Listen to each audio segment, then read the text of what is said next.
cada vez mais analisar a problemática do desenvolvimento como uma problemática global, digamos, e exige um conhecimento, eu diria, invulgar, ou de exigência invulgar, de um contexto que é um contexto simultaneamente global e local distante. Não é assim? Local distante.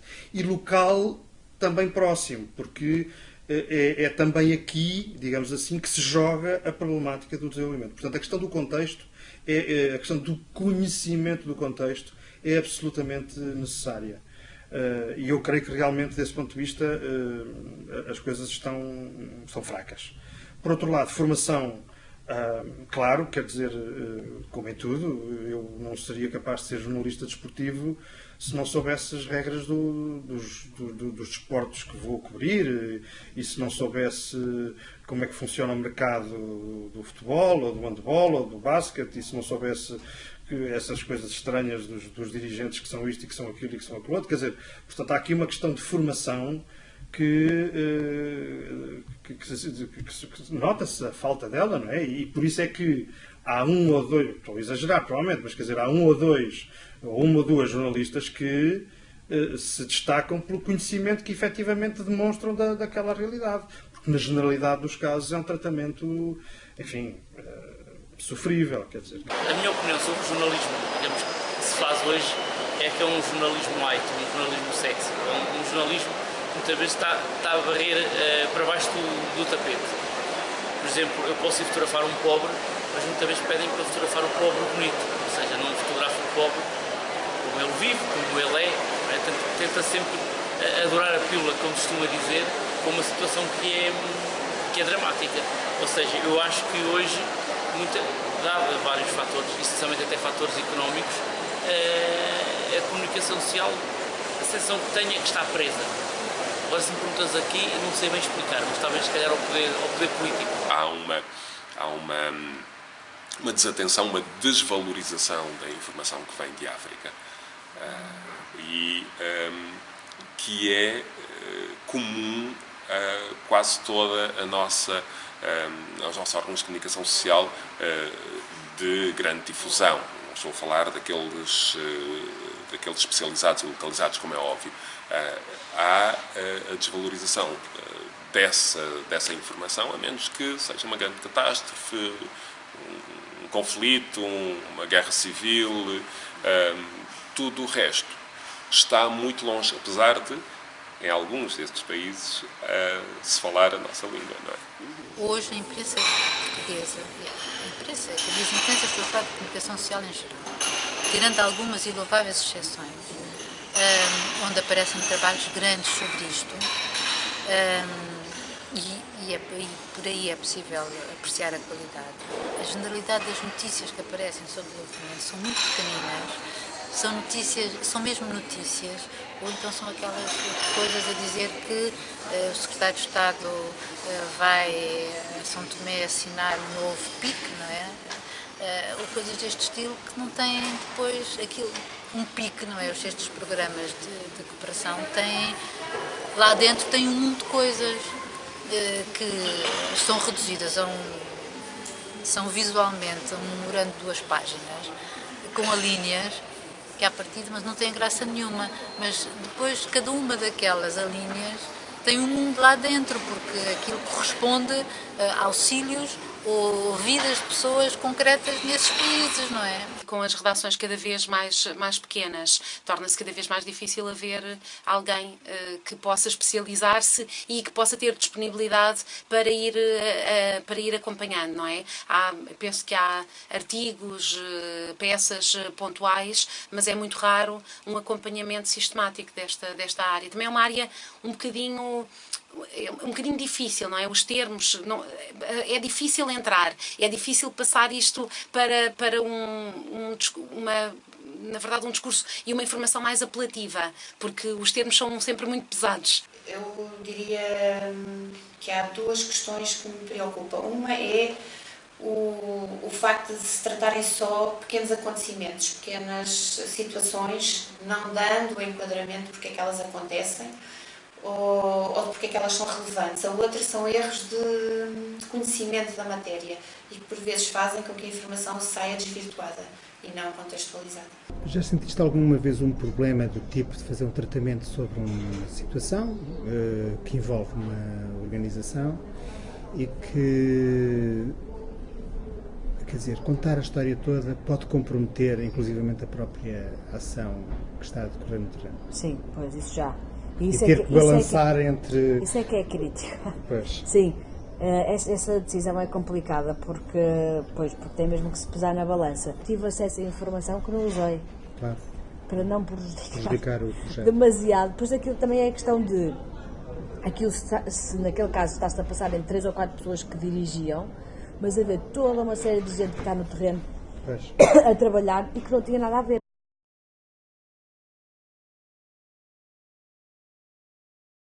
Olhando para há 10 anos atrás ou 5 anos atrás, vê-se que há uma melhoria. Ainda assim, eu penso, do conhecimento que tenho, que também é limitado, que esta ainda é uma área em que há pouco investimento por parte das organizações, que sim, que de facto é um parente pobre dentro das organizações, mas isto também se deve à fragilidade, muitas vezes, das próprias organizações, às questões de sustentabilidade organizacional que remetem à questão da comunicação sempre para um segundo plano, para primeiro fazermos o resto e depois sobrarem fundos, tempo e recursos, vamos investir aqui.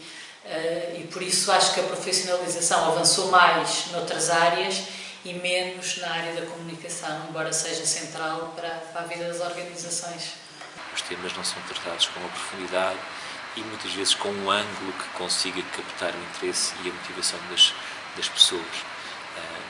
Isso tem a ver com, se calhar, menos motivação dos jornalistas, menos dinamismo, mas também uma questão da própria formação, de interesse pelo tema e vontade de explorar novas formas de comunicar estas temáticas. Dito isto, também eu diria que as organizações da sociedade civil, em particular, e mesmo as empresas, muitas vezes nesta área também não elegem a comunicação como uma prioridade e, consequentemente, também não põem os seus recursos, não só os financeiros, que são, por vezes, também escassos, em ambos os casos, mas também os recursos de tempo e reflexão nestas temáticas. Portanto, era importante as organizações também refletirem e porem recursos a pensar como é que nós podemos oferecer também uma relação aos jornalistas que seja interessante profissionalmente e que cumpra o objetivo de passar uma mensagem de uma forma profissional, coesa e sólida. Nós aqui em Portugal não sabemos de facto a qualidade e a profundidade e o empenho do trabalho que muitas ONGs nossas têm no terreno em países mais pobres. Falo mais pela realidade que conheço, que é a realidade do norte de Moçambique. E isso porque é muito mais difícil, enfim, por uma questão básica do jornalismo, que é a lei da proximidade, não é? Ou seja, aquilo que nos é mais próximo é mais notícia, é muito mais suscetível do nosso interesse do que propriamente aquilo que nos é mais distante. O que muitas vezes as ONGs têm dificuldade e alguma incapacidade em envolver é que não são capazes de explicar, passa a expressão de embrulhar bem uma história e de a saber contar.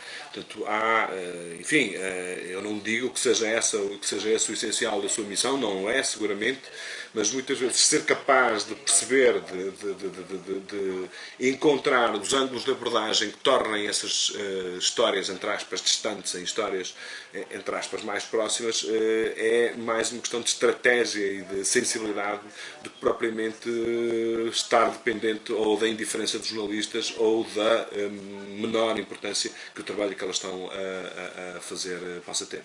Eu acho que hoje em dia, com os cortes que tem havido nos média nacionais, principalmente nacionais, acaba a ser muito difícil aos jornalistas cobrirem temas que não deixam de ser marginais nos média portugueses, as questões de desenvolvimento internacional global.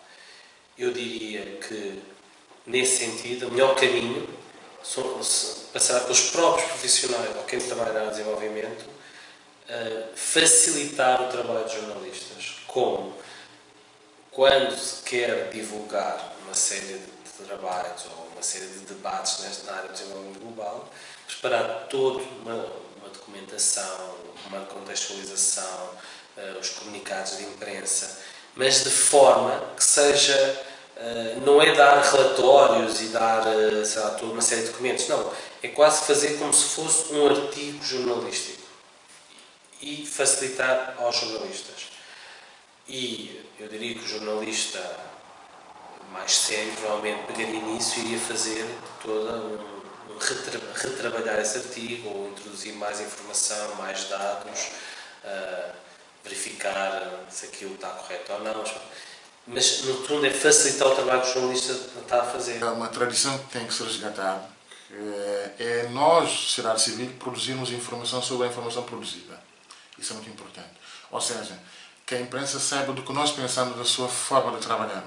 Qual é a nossa apreciação sobre a apreciação que fazemos da qualidade da informação que nos é prestada, nos é dada, e sobretudo também envolver na análise dessa produção da informação que nós produzimos sobre a imprensa, envolver a própria imprensa. O trabalho jornalista tem-se vindo a alterar-se continuamente.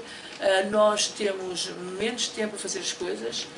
Por outro lado, também há uma vantagem que a internet faz-nos aceder a determinada informação de uma forma mais rápida, mas pronto, depois há sempre alguma informação que falta e de facto, muitas das vezes acontece, nós estamos a fazer um trabalho que é importantíssimo para aquele dia e se a informação não chega naquele dia, nós fazemos sem essa informação e no outro dia já passou, já estamos noutra situação. De facto, a maior parte das pessoas que estão nas organizações não vêm da área jornalística, portanto não têm essa preparação. Há conceitos que para os jornalistas são básicos, mas que no seio das organizações não está presente a questão do valor, quando falam do valor notícia.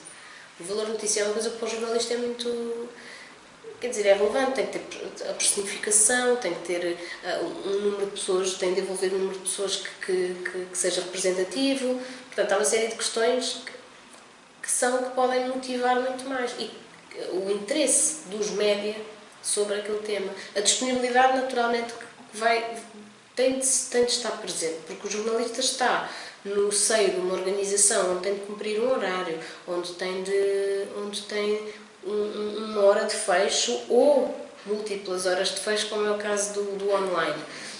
E desse ponto de vista, as rotinas, se não forem conhecidas pelas organizações, como é que se corresponde? O contacto que tem com organizações de desenvolvimento, com ONGs, é um contacto esporádico, pela natureza do nosso trabalho. Nós não nos focamos apenas numa área da informação, mas é um contacto, portanto, irregular, provavelmente e em tese menos frequente do que seria ideal, porque as temáticas sobre as quais as ONGs trabalham são, regra geral, temáticas de interesse público e aí acho que há uma convergência de interesses entre o que é o jornalismo e o que é o trabalho de muitas destas organizações. Mas no nosso dia-a-dia há muitas solicitações e nem sempre se dá atenção merecida a certos assuntos. Eu acho que há uma fraca relação entre ambos, não é? E acho que, sobretudo, do lado das ONGs, das organizações não governamentais, seja ligadas ao desenvolvimento ou à cooperação ou não, normalmente não têm uma cultura muito aprofundada e uma sensibilidade para a área da comunicação, para mediatizar um pouco aquilo que é o seu trabalho. Muitas delas estão sobretudo centradas na ação, estão preocupadas em responder aos projetos e aos financiadores e nunca não é bem, mas não se preocupam o suficiente com uma certa visibilidade externa do seu trabalho e tentar mediatizar para além do circuito tradicional em que se movem as organizações parceiras, o público com quem trabalha.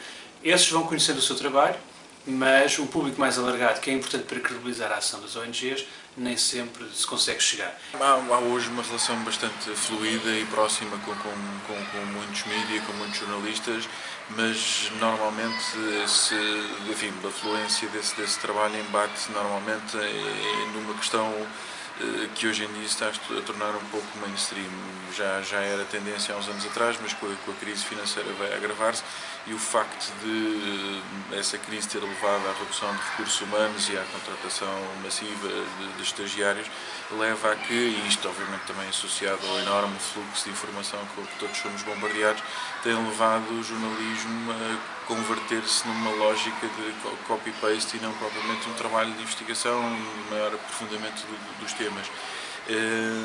Se isso por um lado é vantagem, e é porque se queremos comunicar exatamente com os termos pretendidos, podemos construir um press bem construído e entregar a um jornalista sabendo que vai fazer copy-paste e está garantida a transmissão da mensagem, mas isso era se quiséssemos apenas noticiar, e muitas vezes não queremos apenas noticiar, queremos muito mais do que isso, queremos influenciar consciências, influenciar decisões, moldar decisões, e para isso é efetivamente necessário um trabalho mais profundo, de maior investigação, que suscita reflexão, e aí é que eu tenho encontrado muito mais resistência por parte dos jornalistas. A relação que o Camões tem com os jornalistas na persecução dos seus objetivos estratégicos na área da cooperação, da língua e da cultura é uma relação muito estreita.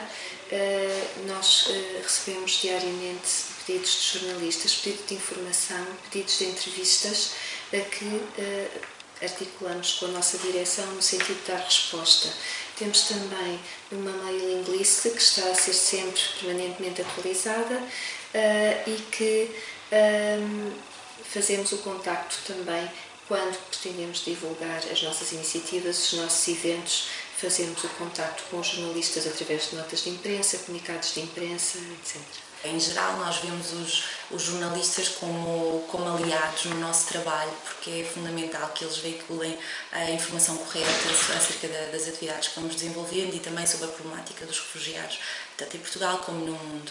E nesse sentido, vendo-os como aliados, também ajudamos no sentido de eles fazerem um bom trabalho e fazerem um trabalho mais correto no sentido de sem erros, e nesse sentido o que nós fazemos é dar o máximo de informação possível aos jornalistas, desmistificar alguns estereótipos que existem em relação ao mundo dos refugiados e sobretudo assentar numa das coisas que nós consideramos que eles falham mais, que é a história dos conceitos, não é? Perceber as diferenças entre imigrantes e refugiados, dentro do universo dos refugiados, perceber que há pessoas que são reinstaladas, recolocadas e, portanto, não é fácil, em muito pouco tempo, aprender tudo isto, mas é importante que o façam e nós trabalhamos com os jornalistas todas estas questões. Depois, por outro lado, é muito importante estarmos disponíveis, não é? E saber que eles também têm a sua agenda e têm um conjunto de temas que são do seu interesse e, nesse sentido, também dar-lhes a informação de modo a que eles a possam trabalhar o mais criativamente possível, ou seja, não determinar que tipo de peças é que são mais importantes e dar-lhes a escolha, e eles obviamente que são profissionais e farão aquilo que querem fazer. Aquilo que eu penso é, se calhar, há uma função que o jornalismo, do lado do jornalismo, que as redações não estão a desempenhar bem, porque ficam à espera apenas das informações, também não têm dinheiro para ir lá procurar, e se calhar as ONGs também, fazendo alguns estudos, aprofundando os dados, talvez pudessem então tornar mais aliciante o tratamento através do ângulo de abordagem jornalístico, permitindo à redações, afinal, pôr na primeira página também histórias que não sejam apenas as histórias baseadas na quantidade de mortos que houve em cada noite. Nós tínhamos uma atividade que depois acabou por nunca, mas não sei até que ponto é que seria interessante ou não, que era criar um grupo consultivo de jornalistas que nos ajudasse também a perceber a identificar estes erros que temos estado aqui a falar, mas de que forma é que seria mais interessante nós conseguirmos chegar a mais jornalistas. Trabalhar com alguns que já têm esta experiência, pegar naqueles que criar este grupo consultivo e de vez em quando trabalhamos com eles. Olha, nós queríamos fazer qualquer coisa com os jornalistas, o que é que vocês, de que forma é que vocês trabalhariam esta mensagem, ajudem-nos a fazer isto. Portanto, é outra forma de focalizar o trabalho nos jornalistas, mas aqui mas com o objetivo de chegar depois a outros e de cada vez mais criar esta dinâmica. Esses contactos mais próximos com os jornalistas talvez pudessem resultar. Os números também ajudam, não é? Porque sempre haver assim uma informação fácil de ler e com uma avaliação mais simples do impacto, né, das iniciativas nas populações alvo e claro, e depois as idas ao terreno são sempre oportunidades para perceber de facto aquilo que é feito e o que resulta do trabalho desenvolvido. Desde a participação em missões de profissionais da comunicação social até outras atividades menos onerosas, com sessões de trabalho, reuniões de trabalho regulares, nas quais prestaríamos informação permanente e constante sobre aquilo que é o cotidiano em matéria de desenvolvimento, até reuniões que pudessem ser mais estruturadas, numa lógica mais anual de qual é a agenda do desenvolvimento em cada um dos anos, quais são os pontos que estão em cima da mesa, onde é que se poderá obter mais informação sobre essas matérias, e depois as tais reuniões de trabalho mais de seguimento do que se pretende levar a cabo e informar em cada um dos meses. Eu acho que nós temos nos últimos tempos tido alguns exemplos interessantes fora de Portugal. Estou-me a lembrar claramente do caso do The Guardian, que tem uma página dedicada ao desenvolvimento global, que é financiado pela Fundação Gates. Eu diria que se calhar algo assim poderia ser possível de ser feito em Portugal, ou seja, uma página diária online, se calhar nem é preciso ser no jornal físico, mas online, sobre estes temas. Portanto, hoje em dia, no caso português, os jornais apostam todos no online, portanto, se calhar era mais fácil ter uma página online regular, com notícias sobre os temas, grandes debates. Um jornalismo mais competente, mais sólido, mais crítico, mais estudioso, não é? Mais fora da caixa sobre desenvolvimento. E, portanto, isso parece-me que uma das possibilidades, não é a única certamente, mas parece-me que é uma que pode, digamos, ter algum impacto, desde logo na adesão da própria comunidade jornalística, passaria pela criação de bolsas ou bolsa de criação jornalística, ou seja, haver um conjunto de instituições da sociedade civil, e não estou apenas a dizer uma bolsa de ONGs, não é? Ser, digamos, haver financiamento até do ponto de vista da União Europeia ou de estruturas estatais, de fundações, enfim, até próprias empresas com aquilo que têm no campo da responsabilidade social. Haver a criação de uma bolsa, ou 2 bolsas, ou 3 bolsas anuais que permita a autores, e aqui por autores estou a contemplar os jornalistas que estão em ambiente de redação, mas não apenas no ambiente, digamos, os profissionais das redações, porque me parece também que o que falta hoje precisamos de vozes interessantes e de perspectivas interessantes, e elas não estão automaticamente nas redações. Partilhar fontes uns com os outros para aumentar a diversidade das pessoas que estão em cima da mesa e encontrar também formas de financiamento alternativo, porque com o desinvestimento crescente que existe, portanto, há menos gente a comprar jornais, menos empresas a pôr publicidade nos órgãos de comunicação social, os órgãos de comunicação social estão cada vez mais asfixiados, estão com problemas financeiros, não só em Portugal, isto é no mundo ocidental, é muito claro. É preciso encontrar formas de financiamento alternativas para fazer, por exemplo, grande reportagem, para poder sair das redações, ir aos sítios e mostrar a vida tal como ela é. E eu acho que há várias coisas que se podem fazer nesse sentido, e uma delas, na minha opinião, seria de facto haver menos prémios de jornalismo e mais bolsas de jornalismo, mais bolsas para grande reportagem, de abrir o lado da filantropia, do mecenato, que é um caminho que, por exemplo, em Portugal o público tem tentado abrir. Eu acho que quando uma instituição tem possibilidade de o fazer, pode criar alguma coisa que incentive os jornalistas a poderem querer aprender mais ou a quererem aprender mais sobre. Ou, de alguma forma, a patrocinar, não sei, criando uma bolsa de formação, fazendo alguma coisa. É possível que haja um caminho ainda a fazer por aí, que nunca se tentou, mas que é possível que haja por aí um caminho, sim.